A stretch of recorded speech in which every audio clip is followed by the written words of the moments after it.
This year's elections for the NFA Board of Directors is underway. John Lothian News spoke with several of the candidates, including CTA and Commodity Customer Coalition co-founder James Koutoulas, who looked at reforming the association when first elected to the board 2 years ago. Why are you running for re-election?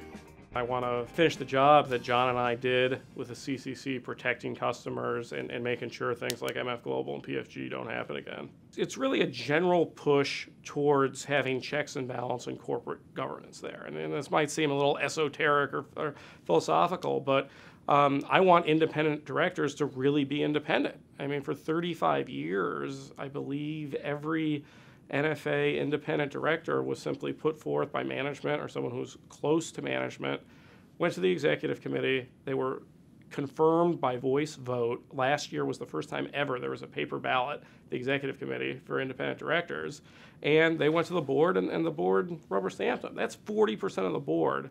Essentially, management has been able to select with no findings of independence until we forced that issue last year. Does the board do an adequate job of representing the entire membership of the NFA? Last year, one of our core issues was getting more CTA, CPO representatives on the board. When John and I were elected, had 18 sell-side firms. There were 4 CTA, CPO reps. I mean, now we have 2,500 CTA, CPOs managing like $2.5 trillion in assets, and fighting for 2 years, we got a 5th board seat now. And so it's still 18-5, sell-side to buy-side, with 40% of the board being independent directors. It means the board is not super responsive to CTA, CPO issues. What else did you work on last year? Well, last year was definitely capital requirements, and that took up a big portion of our time. I mean, we held a town hall. John and I wrote a comment letter via the CCC. We really mobilized the membership to get involved and explain why that was, such a big deal. Going forward, I think it's going to be that continuing balancing of decisions between how much regulatory burden do we want to put on members and what can we do to make customers safer. So, I mean, one of the things that we got passed was a rule change at the arbitration code where if there's another MF Global or PFG situation where there's the FCM goes bankrupt, they dip into seg funds, there's a shortfall of $50 million or more, the rule change we proposed and got passed now allows NFA members to go after the principals of that FCM directly. So that's something that's no burden to CTAs, CPOs, or customers, but it's a big deterrent. What changes would you make to the review process?